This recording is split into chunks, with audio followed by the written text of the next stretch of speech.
It's a little funky. I don't like that. Thanks for joining me on tonight's episode, and of course, for those who joined me on yesterday's episode, my regulars, my locals, my executive producers and co-hosts. Thanks for joining me on yesterday's episode. It was pretty stupid yesterday. Did a show, in case you guys missed it, it's on Spotify. Did a show on Subway sandwiches. I know how stupid that sounds, but at the same time, the idea was, the topic was not just about sandwiches. It was some of the craziest sandwiches that was ever made by a Subway sandwich artist. And boy, let me tell you, some of the shit we found, I couldn't even believe that these orders were actually filled. Because I think if I was a Subway sandwich artist, I think me trying to assemble some of the sandwiches that I've seen would be fucking ridiculous. But anyway, thanks for joining me on this podcast tonight. And of course, thanks for those who were on last night. Thanks for joining me. This show is being done a little bit differently. I know you guys probably never even seen the damn show. I'm about to explain everything in a minute. Some of my locals or regulars might be following me, but I'm going to make this make sense. Anyway, the Daily Mind is a society and culture podcast. I've been doing it for about 2, almost going on 3 years, but I've only been streaming it on Spotify for the past few months.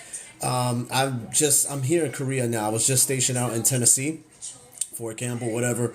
And the timeline that I will do the show will be Central Standard Time and whatnot. So a lot of my regulars that's on the show and all my co-hosts are sleeping right now. Because here where I'm at in Korea, it is 7 p.m. just about. But out there, it's 4 a.m. Monday. It's still, it's Monday over here. So I'm basically like a day ahead of them. Anywho, so what's happening now is, this is the first show I've done since I've been out here. I've only been out here a few days that I've had to do. I'm doing at the 5 to 9 time frame. For me to do the show out there with all my people awake, I would have to do it in the morning between 7 and 10 or 7 and 11. But the thing is that they're sleeping. I mean, that would be the time they'd be up, but now they're asleep. So now I'm trying to build a whole new audience where I'm at right now, right here. It looks like the numbers are looking pretty good. Shout out to everybody who's coming through the chat. Let me explain what the Daily Mind is, because this show is a bit bonkers. It is a society and culture show about everything.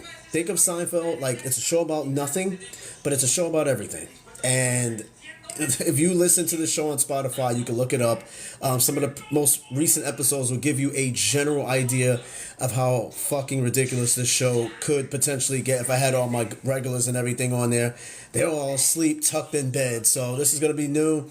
Maybe get some new people on the show and, get the show out there on a whole new level of audience. So those who are stopping by to say hello or just kind of breezing through here, thank you. Anyway, what I do on Mondays is I do a segment called Is There Such Thing as a Stupid Question? And what it is that if you guys are familiar with the site Quora, Quora, it's a question and answer site that people go on and they ask random fucking strangers some questions or answer some questions from random strangers. It's crazy. I do that on Mondays, and on Fridays, when there's a show on Fridays, I do a thing called the Round Table. And what it is that it's an open discussion about anything. There is no set topic. It could be something that somebody in the chat could spark, and therefore it's like, oh wow, let's talk about that. And then we'll just keep going through all types of different topics and shit like that. But anyway, that's the skinny of the show. If you're interested in listening to the Daily Mind podcast, there are over 400 episodes of this shit. I've been doing it for a while. Not to mention there's the channel on YouTube where it has some of my uploads. Some of my live streams I've done on TikTok is also available on the YouTube page. Check it out, kind of get familiar with the show. It will make sense if you follow the show. The show will make sense to where it don't make sense. Anyway, I'm going to get right to it. That's enough talking. So I got Quora pulled up and I got some crazy ass questions. And listen, people, I highly encourage you to chime in. Please chime in on some of these questions and answers. Or if you have any questions of me, or whatever the case is, or you just want to kind of respond to some of these things, ask me some questions. I'm a very open, receptive person. Ask me anything. All right, so I got the first question. And guys, you can come on live anytime and give your 2 cents and chime in. It's highly encouraged. Highly encouraged. All right, so the first question that somebody wrote, and these questions are from real people. This isn't like AI shit. People do go on here and they ask, questions, and people do answer them. And I'll be honest, I asked some questions on there too, but I find myself answering most people's questions. All right. Now somebody did ask this question. Somebody asked, "What does it mean when she says how big you are?"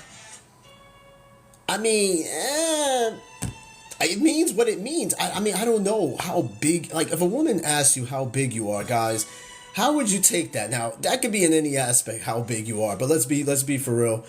She's talking about what's basically down there. So, anyway, the question is, what does it mean when she says, "How big are you?" It means what it to me. It means what it means. It means she's asking how big your shit is down there. All right, somebody did answer the question though. It's somebody by the name of John answered this question simply by saying, "You want to know what it means when she says how big you are?" I promise you that what I am about to tell you. His English is whatever. It will blow your mind. So prepare yourself for this. You say this. What do you mean? How big you are? And watch what happens. It will be a glorious occasion because you won't have to stress or anything because she will actually tell you.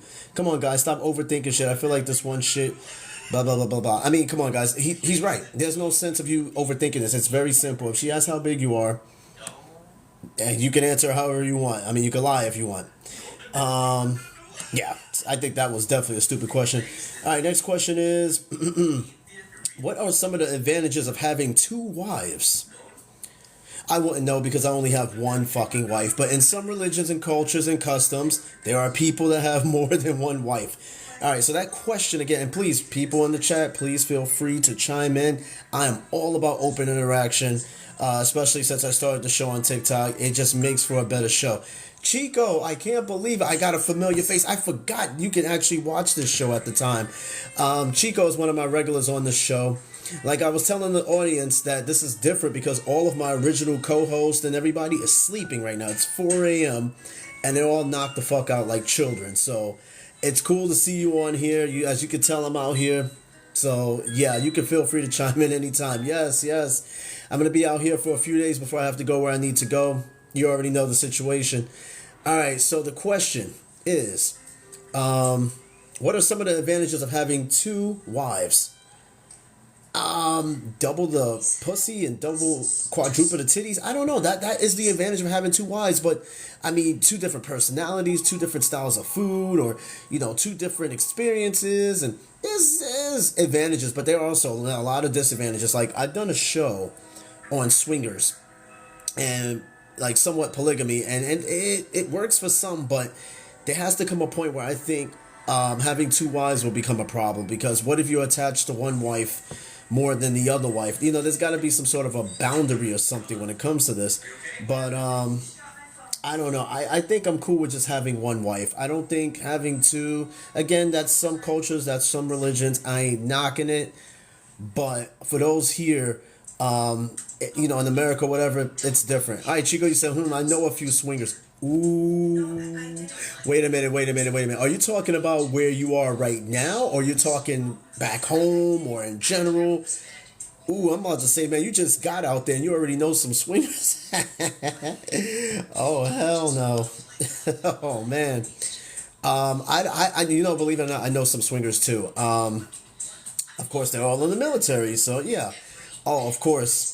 Gotcha. No, of course, I know some swingers too. I know a couple of them that was so open about what they do, and one of them, it blew my mind. At first, when he was telling me this, I thought he was bullshitting. I thought like, oh, you just playing around. No, this dude was serious about his shit.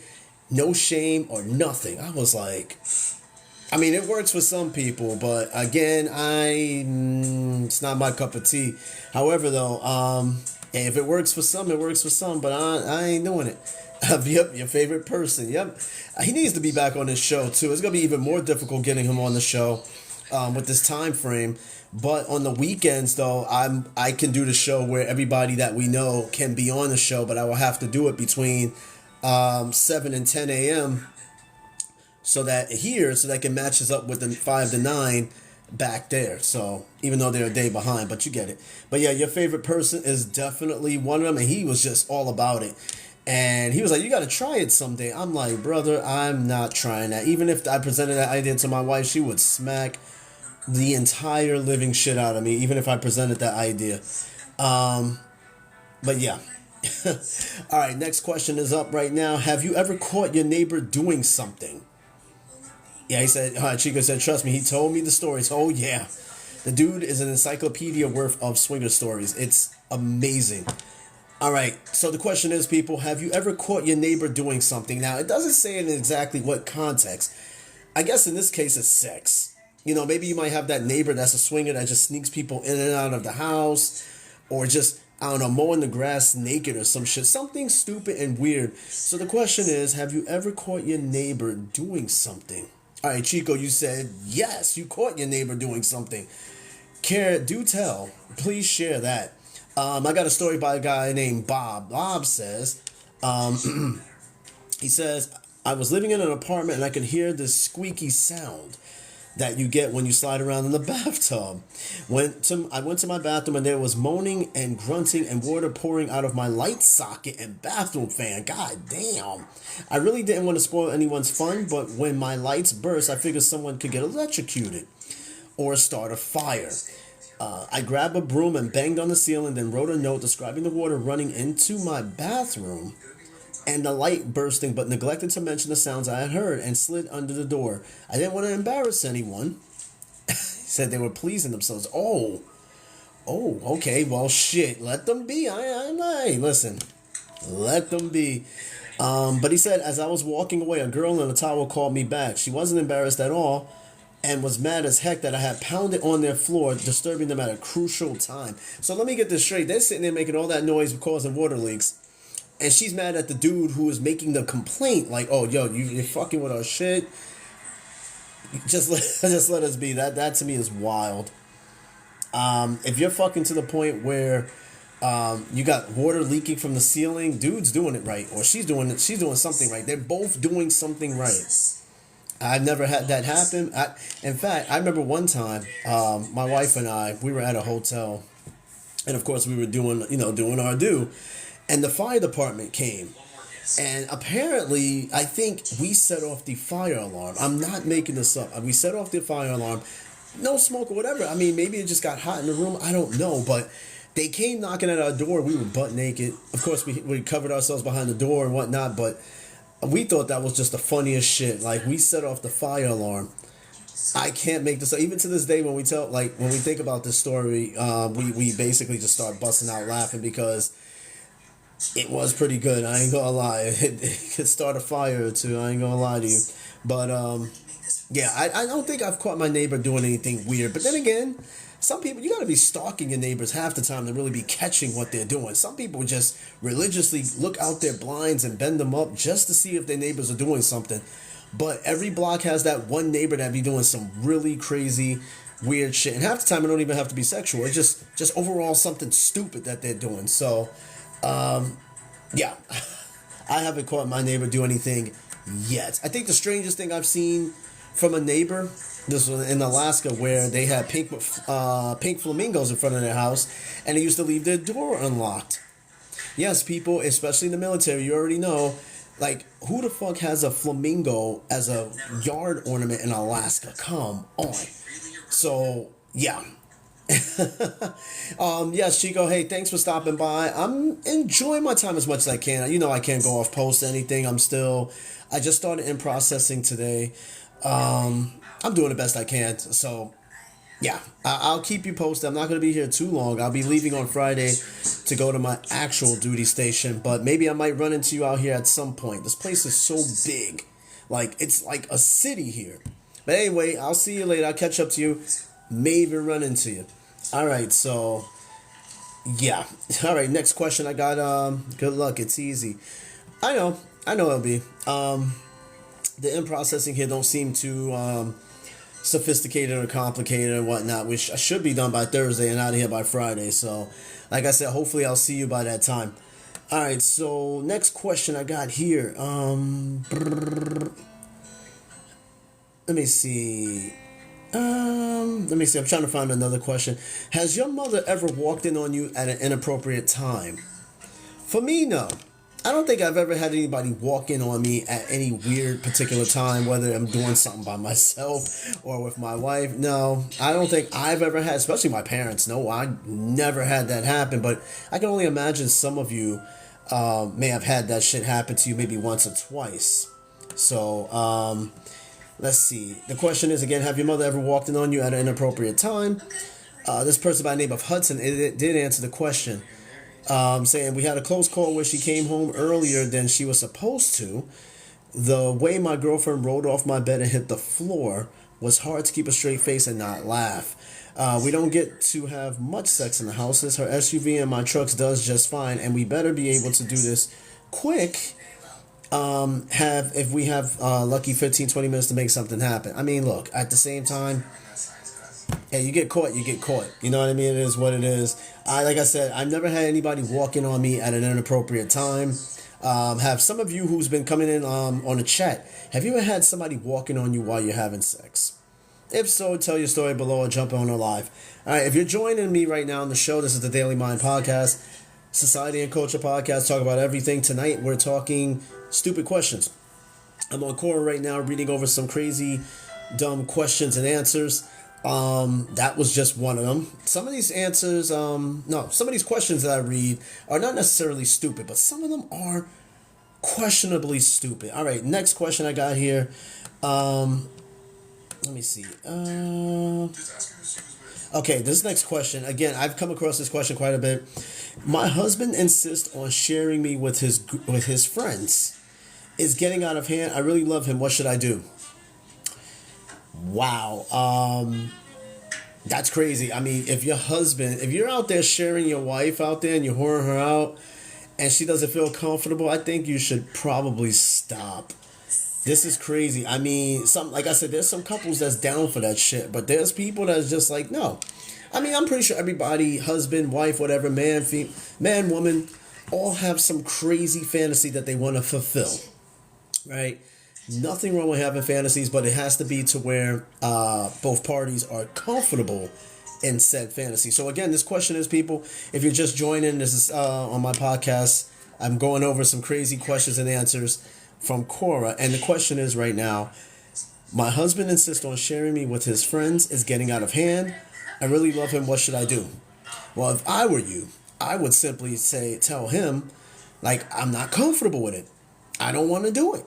And I think it's a bizarre idea. And if he can't accept it, then I guess you gotta take it to the next level. Like, I don't know, divorce, maybe? The shit's bizarre. Anyway, this person answered the question by Wilcha, I guess that's their name, says that this is barbarian. We live in the 21st century. No one should be treated like a slave girl or bullied by cavemen. However, I would like to know why you allowed this to happen in the first place. Were you trapped or threatened, or did you go along with it because it was a fantasy role that made you feel desirable? Neither scenario is good.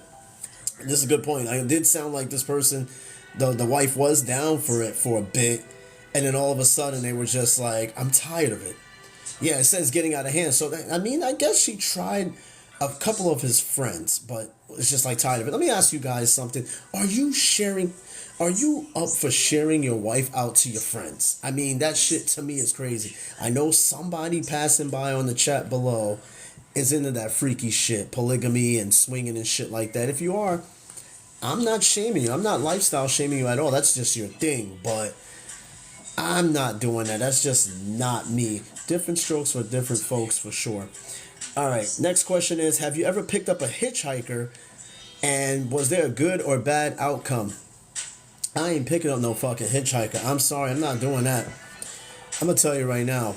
I don't care where you got to fucking go. You got Lamborghinis and you got Toyotas. You better fucking walk your ass where you going. I remember the last time I stopped at a McDonald's. I was heading up to New York, I think.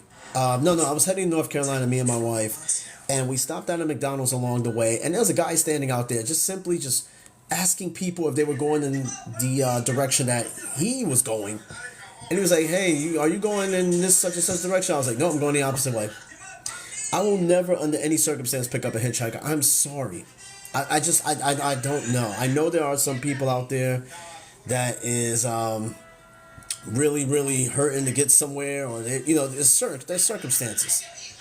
There's circumstances. However, though, I'm just not picking you up. I'm not doing that. I'm sorry. It's just no. I need to do a show on hitchhikers because I'm surprised I haven't done one yet. But hitchhiking is dangerous work. All right, you don't know who the fuck you picking up, and then if you are the one putting your thumb up to hitchhike. You don't know who the fuck like will pick you up and what they're gonna do to you. I mean, yo, it can go both ways. It could go horribly wrong or may not. But hitchhiking is dicey fucking work.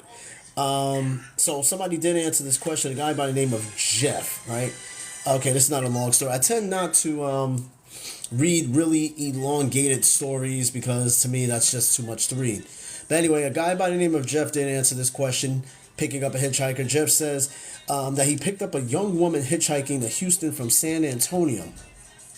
She said her boyfriend kicked her out. She was going to her mother's house and she was noticeably upset. I stopped to get gas and bought her a cheeseburger and a milkshake. She said she hasn't eaten the day before. I drove her straight to her mother's house and handed her my phone, and told her to call her mother to make sure she is home. So she called. Her mother had gone to get some groceries and she got back in a few minutes. We waited in the driveway and she and her mother thanked me and invited me in.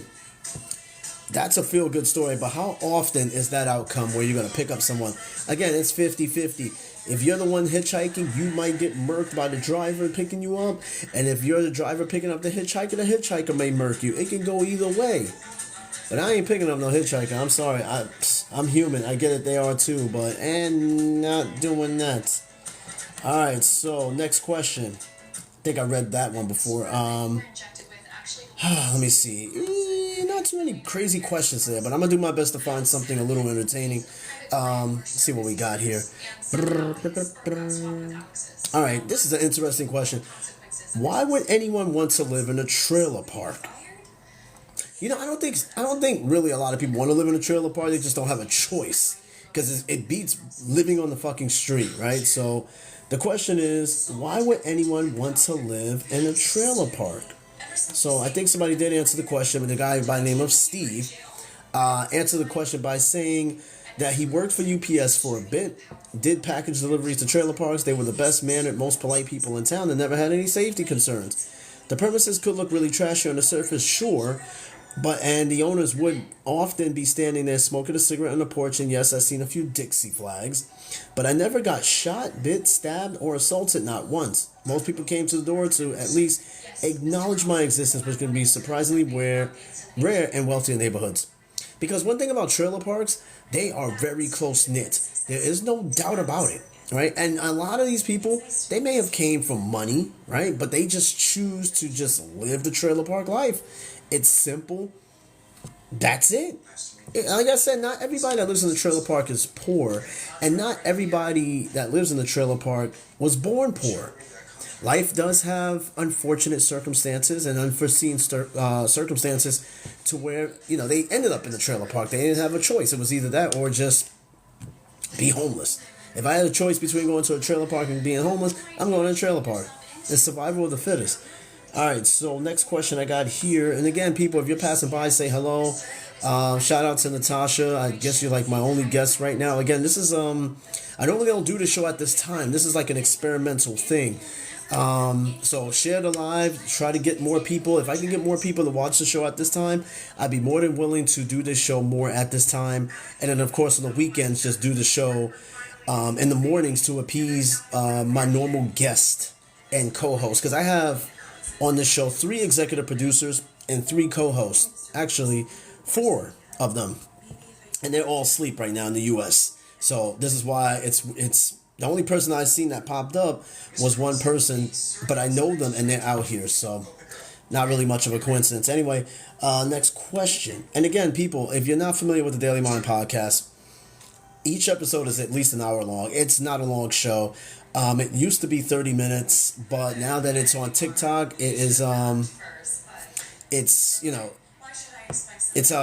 more in demand. Hey, copious confusion. Where am I streaming from? I'm streaming from Korea as we speak. Military, just kind of bouncing around right now. But yes, I'm streaming from Korea. This is actually the 3rd show that I've done, and I've only been in country less than a week, so it's different that I'm doing the show at this time. Again, trying to get a brand new type of audience and stuff like that. But yeah, again, the show is only just about an hour. Sometimes, though, depending on the people, the topic at hand, the longest show I've streamed was 3 hours. I kid you not, because it was some of the funniest shit I've done. And I have my co-host and everybody on there. We stream for 3 fucking hours. So there's going to be shows where it could stream longer. But I try to keep it at about an hour if I can. All right, next question, people. Trying to find something interesting. Let me see. What happens if your card is declined at a restaurant and you already have eaten the food? All right, so I know I've seen a TV show or two where somebody couldn't pay the bill. They sit there and the restaurant makes them pay their dues, work it off, and make them wash dishes and work there until they can pay off the debt. That's TV. I don't know exactly what happens, but let's find out, because that's an embarrassing situation. You're either just going to suck it up, figure out how to pay for it, or you're going to dine and dash. And believe me, there ain't no sense of dining and dashing on a fucking tab for a grilled cheese sandwich. All right, so the question is, what happens if your card is declined at a restaurant and you've already eaten the food? Somebody did answer this question. Somebody, of course, always answers this question. Person by the name of Kevin has a story to tell. Kevin says that he ate at a chain Tex-Mex restaurant one day for lunch. When the bill came, I handed the waitress my card. She came back a few minutes later and just blurts out, "Your card didn't work. You got another one?" I told her I did not. Nor did I have any cash, so she walked away in a huff. Now, a minute or so later, he says that the manager comes over. I explained the situation to him, and he asked if I lived locally, and I told him sort of did. This was in Orlando, and I lived on the East Coast. Now, he took down my information, and I told him I'll be back at the latest the next day with the cash to cover the bill. He just nodded and asked me to leave, so I got up and left, went straight to a branch of my bank, and after sorting out what was wrong, I withdrew cash, went back to the restaurant, paid my bill. Now, shout out to that restaurant, because I'm going to tell you right now, ain't that many restaurants that fucking trusting that's going to allow you to go, you already ate, come back tomorrow and pay me. This had to have been like some small ass town, but he said it was in Orlando. Now, again, there are some good people out there that are trusting, but there are a lot of people that's like, yo, how can I trust you? You might just never show up again, and now you just skimped out on a fucking bill. But no, the dude kept his word. He kept his word. Excuse me. And he came back with the money. How often does that happen? I don't know. I know I've heard, like I said on TV, they'll make you stay there and wash dishes. Now, I'm going to read another response to this question, because I'm actually quite curious. What do some of these restaurants do when you can't cover the bill? Let me see. I'm trying to find a small story. I don't like reading long ass stories. Venom Hayes, hey, thanks for stopping by. What's up? Tim Dugan and Pitbull, thanks for stopping by as well. There's another story. Somebody by the name of Paul Vanderwalker. Worker, oh, that's a name. Paul says he has a slightly similar story, saying that he had dinner with some customers when the bill came.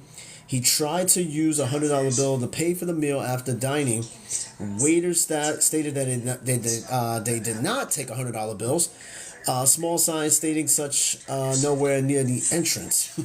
I did not use the credit cards at the time. Explained that all I had to pay the bill. They called the police. Why the fuck would you call the police? Listen, I get it. If that's all I got, like, let's figure something out. You're going to call the police on me because I'm trying to pay my bill? Not the way you want me to, but I'm still trying to pay it. It's not like I'm trying to steal the food. But anyway, that he said that he explained to the officers the situation, and manager of the restaurant agreed with my story. Police told the manager it was his problem and referenced the statement on the cash being payment for all debt, public and private. Oddly enough, I did not return to that place, because you can't send somebody to jail if you're trying to pay for a meal and you only have one means to pay and they don't take it. How can you call the police on somebody? They're attempting to pay you, but they can't pay you in the way they want to pay you. But that's what I'm saying. Like, that doesn't make any sense. You're going to throw somebody in jail. Be different if they dine and dash. Then that's, then you get their ass. But I don't know, man. Some places just fucking weird. Alright, anyway, next question. I always wondered this too. This is a good question. What happens if you fall overboard a giant cruise ship in the middle of the ocean? Okay, now I've seen videos of people jumping overboard purposely. And I heard that when you do that, you are banned from that cruise line. But, I mean, how do you accidentally fall overboard? Unless you're drunk and you're standing over the barrier or whatever, and you're just doing something dumb. Oh, excuse me. Then that's a whole other story. But anyway, somebody did answer this question. A guy by the name of Michael. He wrote a long story, but I'm going to read it as much as I can. And the question is, if you're joining the show, what happens if you fall overboard a giant cruise ship in the middle of the ocean? Michael says, as a veteran employee of cruise ships, I will chime in here along with several good answers already given. I've often thought about this dilemma and have reached some conclusions. You are all correct when you say it's impossible to end up in the ocean unless extremely intoxicated, performing stupid stunts, or are deliberately thrown overboard. One point you've all missed is that it makes a huge difference when you go overboard and when and where. Now, starboard or port side will give you the best chance that you could possibly avoid to the aft turbulence. But still, hitting the water at a height of 50 to 90 feet or so could kill or stun you depending on how hard you hit the water. Even if you hit the water, he said, it's hard to tell where it ends up as you'll likely sink 15 to 20 feet below surface. Not a great place to be falling. Okay, the bottom line is this. He wrote a lot of shit. I'm not reading it. Well, I mean, if they're not going to leave you out there, what's going to happen is, I personally think, is that they're going to have to stop the ship. And it takes a while to stop that motherfucker. And by the time they stop this ship, you're probably dead. What if, let's just say you fell overboard and you can't swim? Like me. I mean, I never fell overboard on a ship, but I can't fucking swim. Yeah, laugh, stereotype, haha. I get it. But the fact is that if you end up overboard, I think you'll be rescued. All right? Just hope that you can survive long enough in that water until they come and get your ass out of that water. All right, next question. Let's see. Okay, I'm not reading that question. Some of these questions are a bit bizarre. I'll be honest with you. Let's see. I'm going to probably read this question here. Hopefully it's not long. Not a long response. Oh, boy. Okay, cruise ships. Now, I got to do a show on cruise ships because I got another cruise ship episode. I know there's a swingers cruise ship. I know there's a nude cruise ship. There's all types of weird themed shit. But this question is, what is the most tasteless thing you have seen people do on a cruise ship? Now, again, I've never been on one. I think me and my wife, for us, I think being on a cruise ship is way overdue, and we'll get to that point. But what is the most tasteless thing? This guy by the name of Stuart answered the question by saying, we cruise regularly. My wife is a now retired paramedic. While working, she became used to eating very quickly. In that job, you never know when the next emergency call will come, so eat quickly or end up leaving half of your food. This has to become an ingrained habit. We were at the main dining room table, and usually for the aforementioned reasons, my wife would finish eating first. She was perfectly content to sit and wait until everyone else has finished the food. One pair of middle-aged ladies, however, took exception to her fast eating. Finally, one evening, one whispered to her companion, look, she's finished again. My wife is blessed with sharp hearing, and hear that whisper, she calmly explained her background in the ambulance service and how she had learned to eat quickly go hungry, and asked if they remember the crew on the ambulance if they ever needed one. Both ladies blushed and didn't speak again. Okay, look. Mind your business. Don't worry about how fast somebody's eating. I tell you right now, I'm in the military, right? Even now, for as long as I've been in, I still find myself eating kind of fast. So, with that being said, I'm getting better at it. I am slowing down a little bit. But, if somebody's eating fast or slow, why is that your business? Who gives a fuck? You eat your food, and that's it. Nobody's judging your old ass on how fast or slow you're eating your food, so don't judge somebody else on it. And just mind your goddamn business. As long as they're not sitting there doing some really gross shit with the food next to you, I think you'll be okay. I think you will survive. All right, next question I got here. Let's see. Give me a sec. What the fuck is this? Okay, I got a question. And another question. This might be common to some of you. Why are so many men so afraid of letting a female nurse or student nurse chaperone be in the room with you having an exam done while you are exposed? some guys got this pride thing about their size, and maybe they think that the woman chaperone would just quietly be judging. Sometimes they don't want to even see your shit. They just got to be there for liability purposes. All right, so a guy by the name of Rob answered this question saying, because they had been sick enough or hurting in a hospital bed. I was just in the hospital where I had knee surgery. Only had the gown on, and when I went to the operating room with half a dozen people in there, after I couldn't pee, so they had to do an in and out catheter. I was so full that I didn't care who did it. It's all a bit embarrassing, but when you're in that situation, I don't know who would be so stuck up trying to try to pick and choose who's there. Yeah, if you're getting surgery, whatever, especially in those lower regions, who cares who's there? I just want to make sure I get out of there alive and in one piece. I don't give a fuck who's there and who's looking and, touching. Oh, who gives a damn? Some people are just that insecure about shit like that. And you're better off dead. All right, next question. Is there a lot of cheating on the cruise? Oh my God, Anna, how are you on this show? It's like freaking... Wait, it's like 1 in the morning. What are you doing up? Shout out to Anna. Yo, it's crazy. I did not think you would be on the show because everybody else is sleeping. And I was like, man, Chico was on the show earlier because he's in the same area as me. But nobody else I knew came on this show. But Anna, hey, everybody, Anna AB is my co-host on this podcast. And she does chime in often, sometimes, saying hello. And she does have her own live streams that she do as well. So please check her out. She's funny, sweet. She's got a cat. Cats are fun. So, yeah, check her out. Follow her as well. She is the female co-host on this show. And sometimes, once in the blue, you'll catch her co-hosting with me. All right, Anna, you say you just woke up to use the restroom. Bravo. Because I was like, all of my co-hosts and people are sleeping. But yet, you woke up at the right time. You had to have been shocked to see me on this show right now at this time. Right now, it's 7:30 in the evening where I'm at. So, yeah. So what I'm doing too is I'm experimenting with doing the 5 to 9 here because I totally know that over, back around the way, the 5 to 9 time was my normal time, and I'm trying to do it here because when I start going back to work, I would have to do the show at 10 a.m., like between 7 and 10 a.m.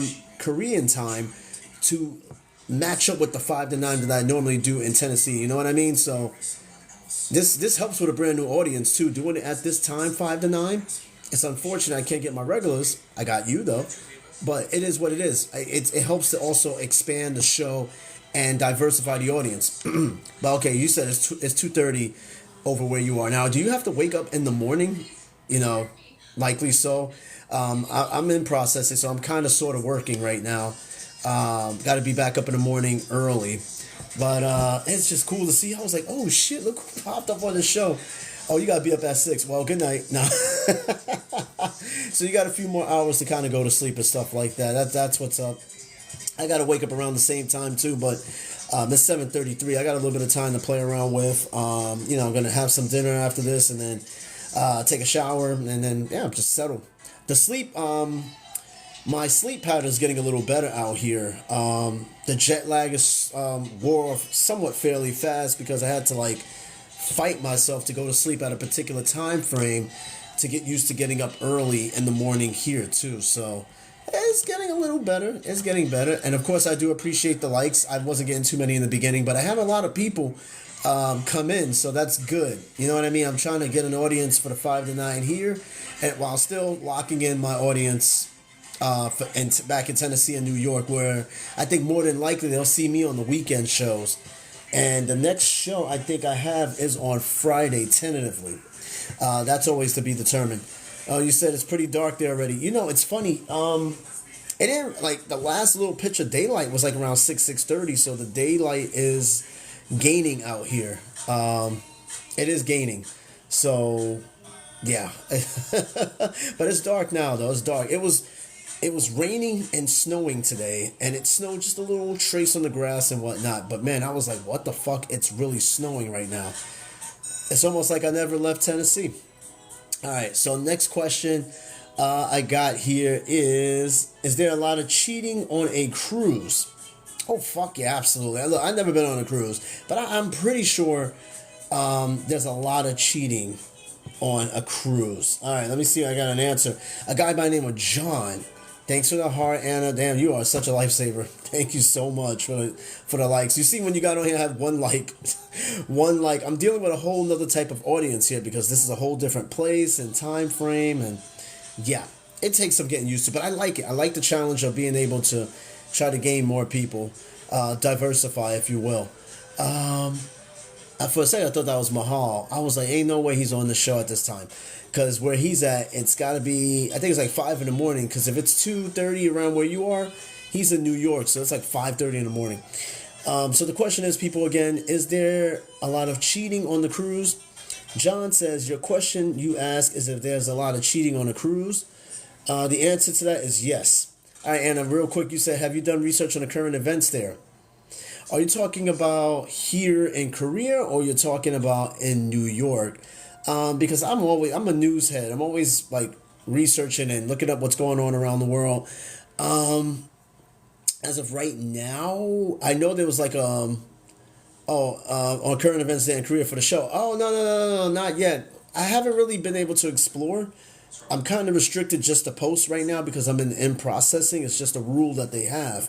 But as I go out and about, when I get into what I like to call the real Korea, where I'm able to go off post, I'm pretty sure I'll have hella content and subject matter that I could use for the show. And even I want to start doing some lives when I'm out and about in the street. I'm probably going to do some lives as well, especially when I go to Japan, maybe in the next month or so. I'm going to be doing some lives and stuff there too. You know, just kind of like little 5-10 minute lives and whatnot. Nothing crazy. To get back to the question though, is there a lot of cheating on the cruise? And he said yes, because the majority of the people who go on it are young singles. And then you have middle-aged people who are married, pretend to be single, both males and females. And of course, they said they're looking for Mr. and Mrs. Right. They're not looking for right. They're looking for right now. I like that. Don't look for right. Don't look for right now. Look for right. They were like this even on the Titanic days as well. No way. I got shitty on the show. What the fuck? Wow. What are you even doing up this early? Now, it's funny seeing the regulars on here. I'm just glad Anna's on here. And then I think I got shitty on here too. Ain't no way. Well, he's got to get up early for work anyway. I'm more than certain it's about 4 o'clock in the morning, 4:30 in the morning. Where if I was still in Tennessee, I'd find myself waking up around 4:30, 5 o'clock too. So yeah, sounds about right. But yes, there is cheating on the cruises. Yeah, I need to. That's another show. That's another thing I need to write. Hitchhikers and doing a show on cruises. I got to do a show on cruises. I think that's a topic that's way overdue. But anyway, let me see how much time I got left. I got about 15 minutes left on the show, so I'm going to see if I can bombard through a couple of more crazy questions and see what's up, see what we got going on here. Let's see. Wow. All right, next question. Can you turn a hoe into a housewife? Yes, that is the question that's asked here. You know, you can. You somewhat can. I'm not sure you could turn a hoe into a housewife. In some cases, some guys have done it. So, I don't know, to be honest. It's possible. It's possible. Again, the question, can you turn a hoe into a housewife? And Anna, you said, I feel like it would take the right person. It reminds me of Pretty Woman. You ever seen Pretty Woman where the woman, obviously, she was a street worker, and the dude fell in love with her and shit like that. That was, I think, the definition of turning a hoe into a housewife. All right, so this woman by the name of Yasumi, good movie. My wife likes that movie. She's a big Richard Gere fan. I think he's he's whatever. He ain't. She said it's sad that some men refer to women as hoes. The same women they have slept with or would sleep with if given the opportunity. Now, if certain women are classified as hoes, what does one call the men that have slept with, and what makes them any better? Gigolos, I guess. Welcome to Hollywood. What's your dream? We all got a dream. I think that was the line from the movie, if I remember. She also goes to say, do you realize that you are also classifying your own moms and sisters? So I've said that you can turn a hoe into a housewife. Can we perhaps turn wannabe males into real men? Okay, wait a minute, slow down. That's kind of even out of context. Because what if my mom is not a hoe? How do I know my mom was a hoe? Like, she's basically saying that if you could, the whole phrase turn a hoe into a housewife is almost like saying your own mom and sister. That's not necessarily true. And then she goes, can we perhaps turn wannabe males into real men? She took a shot with that one, but it just doesn't, it's not the same. It's not the same. Okay, and then somebody else answered the question. Malachi says, I believe it's possible to do both. Yeah, I think, like Anna, you said it takes the right person sometimes to break a woman out of that mode. You know what I mean? It's like dating. It's no different from dating. Dating, you're kind of whoring yourself out there, trying different people just to try to see, who's right for you. So, I mean, it's just a matter of finding the right person. I think you can turn a hoe into a housewife, but if you do that, fellas, you are going to have to, and especially if she's upfront and honest with you, you are going to have to hear her body count and her past and all that, and you got to accept it. If she's right for you, you got to accept it. Because some dudes, they'll hear a woman's body count and be like, no. No. I did a show on body counts a while ago. And this was before I started streaming the show on TikTok. And they did that shit a while ago. And you'd be surprised how some dudes act when they hear a woman's body counts. Everybody's got a past. I'm letting you know right now, everybody's got a past. What you do with it and how you take it is a whole nother story. That will dictate your future with that person, with that said person. All right, so I said I probably got about 10 minutes left. Let me see. Okay, hold on. I don't know. This is a fair question. Maybe, maybe not. But why do girls wear so revealing dresses at clubs and pubs? Well, let's see what Hot X Bun has to say. That's a stupid ass name. Because after a few drinks, we lose our self-respect and want to look how we feel. Now, even the fellas at the club feel the same. They don't respect us. They only respect the girl dressed modestly because she doesn't seem to have lost self-control and got self-respect. I mean, people dress a certain way at a club and a pub to either adhere to a dress code or to try to be attractive, or they feel comfortable in what they wear. They feel comfortable in their own skin. So maybe perhaps that is why they dress the way they dress. I'm just taking a shot in the dark with that one. But yeah, some women are just out there skanking. All right, and it's that simple. It's whatever. And Anna, you said I was gonna say sometimes it's just part of the vibe. That's what I'm saying. Like it's like when you hang around certain people. Some people like the code switch, right? They act a certain way around someone compared to how they act around other people. So the dress thing, right? People dress how they feel, but they dress based on the area that they're in, the club or the people, the vibe. Exactly, the vibe. It's why they dress the way they dress. There's no answer to it. It's always been that way, and it's not going to change. As long as they're comfortable and you're not creeping over that short skirt, because that would get you in a lot of trouble. Hey, Anna, thank you for the bubble gum. I haven't seen one of those in a while. Thank you so much. That used to creep me out because I was like, yo, what's that on my mouth? And I'm like, I was doing this shit at first, and everybody started laughing. They got a little kick out of that. I thought it was funny, too. Let's see this next question here. No, it's pretty long. I know it's your favorite one. Yeah, it can be. It can be. Yeah, it's kind of my favorite one, for sure. Okay. Okay, I did a show on this, age gaps, right? I need to do an episode for TikTok for age gaps as a bonus show, since I've already done one episode. Age gaps. It says, does an age gap matter? You know, I was a little hung up by age gaps. I'm going to tell you right now, I had this really strange rule when it came to age gaps. You said my camera qualities look so good, seems better than normal. Thank you. It could have to do with the cell phone service real quick. Because back in the States, I had AT&T, And now I have Korean Telecom. But also too, I have a new screen protector that they just put on this phone, so I upgraded the phone cases. I didn't like the old one anymore, and they put a new screen protector on there. But it's also too, the speed out here is, they almost call it like 6G, because it's really really fucking fast. And right now I'm on the hotel's Wi-Fi. I'm running my computer, the phone. She's got her shit on, and it's nothing. It's just way better than the shit I used to use back at home. But yeah, I noticed it is a little bit clearer too. It makes for a much better appearing show. It is awesome though. It is awesome. I figured Asia countries would have better internet and, you know, better broadband and all that stuff. It's true. It's absolutely true. All right. So again, does age gaps matter? And again, I used to be hung up. Like I said before, I wouldn't date someone that was 2 years younger or 2 years older. I know it sounds fucking weird. And meanwhile, now my wife is 6 years older than me. Sometimes the shit just happens that way.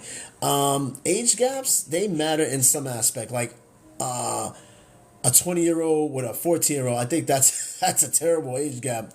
But you know, a lot of people say age is nothing but a number. If you're not careful, age, you say age is nothing but a number, but it can mean 5 to 10 in the pen. That's where it means some shit. All right, so the question is again, okay, so Anna, you said he's 23 and I'm 29 now. Real quick, I'm glad you brought that up. When you found out his age, did you feel a certain way? Did it matter? Or even prior, what was your idea of age gaps? Because that's only like 6 years and you guys are in your 20s. So, I mean, no big deal, right? But like, when you found out his age, did that really, like, oh, damn, he's 23. Or you didn't care because you were feeling the dude? This woman, Valentina, says yes, but not in the way most people think they do.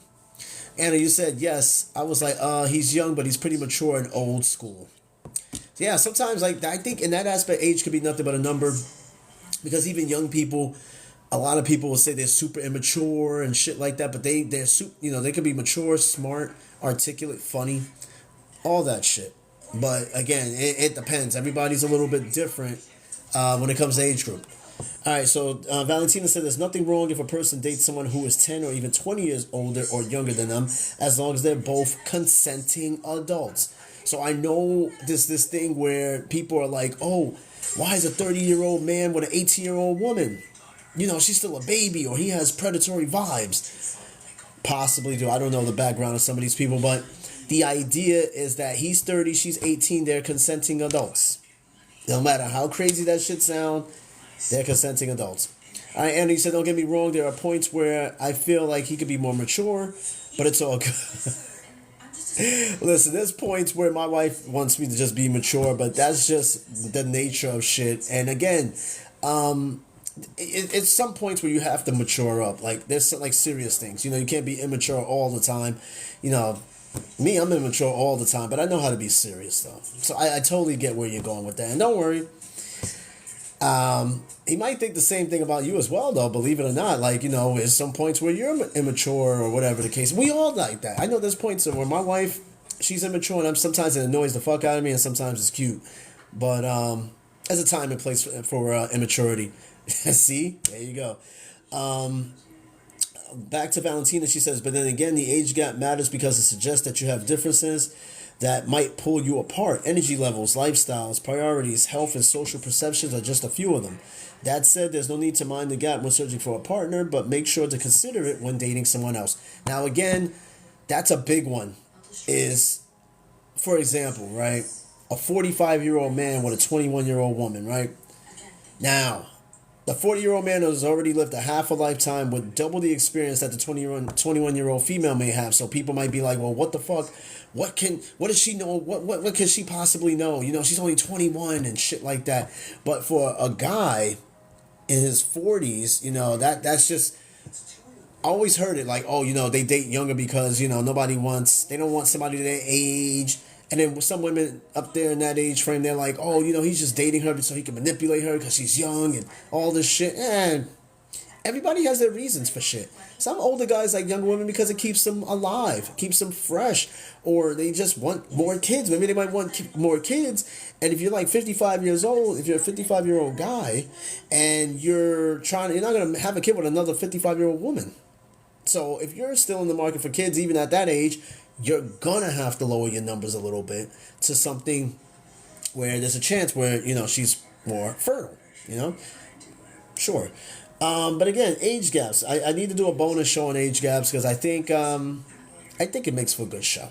I think so. For a TikTok audience, I think inviting people to talk about age gaps, I think will be a very good bonus episode. All right, let me see how much time I got. I got 5 more minutes. And yeah, Anna, shit, I'm so glad you stuck around. You need to go back to bed. You got like 3 hours or less. But thank you so much. I'm glad you were able to stop by and say hello on your potty break and whatnot. But like I said, the next show will be about Friday or Saturday tentatively. I'm supposed to be moving locations on Friday, so we'll see how that works out. Meanwhile, you have a good night. Thank you, and I'll do my best to try to catch your lives. I know I kind of been off a bit, but now, settling back out here, I'm not 100% settled, but I'm getting there. But thank you so much, and have a good night. And the people, if you're watching or passing by, follow her. She has a TikTok page. It's pretty cool. And, of course, she's doing streams and stuff. She's blowing up pretty big, so definitely follow her as well. Oh yeah, definitely on the weekend. Yeah, and then I'll be hopping on a time where Rio and everybody's on. So just feel free to stop by when you can. If not, it's all good. Don't even worry about it. All right, so I got about 3 more minutes, and I might be able to squeeze maybe 1 or 2 more questions. If not, I'm gonna wrap up the show. I'm gonna find another interesting question and see what's going on. Let's see. Okay, that's a stupid ass question. Can you get pregnant on the first try? Yes. All right, next question.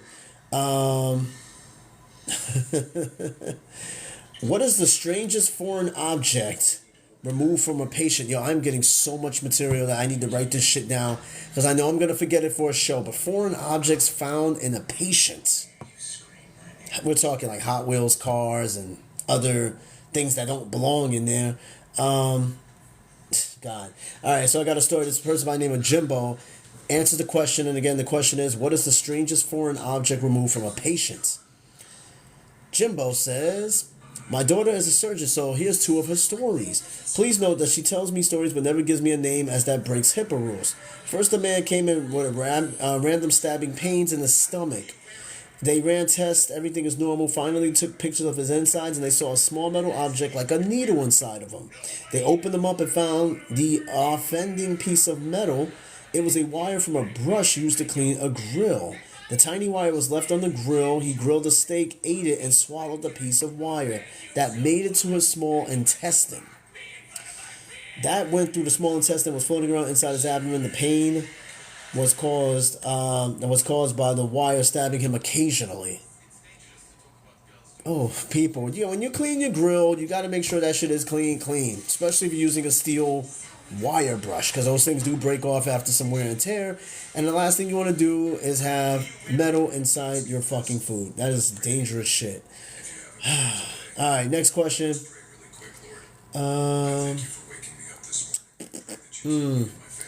Is it possible to love your spouse and an affair partner at the same time?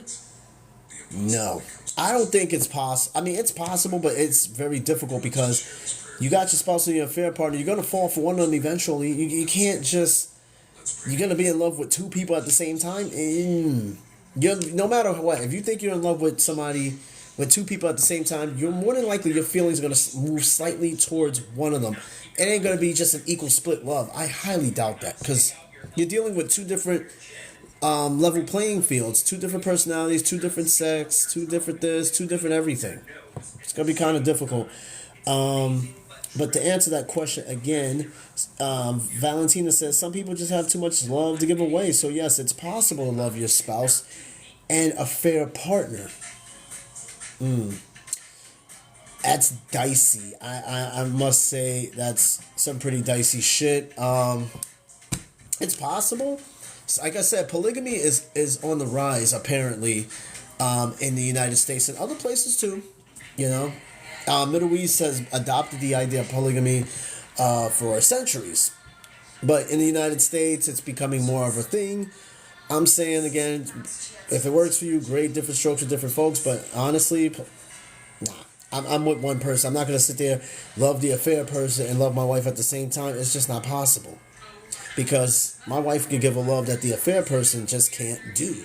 The affair person could just be a hitter, a quitter, or a fucking friend with benefits kind of deal.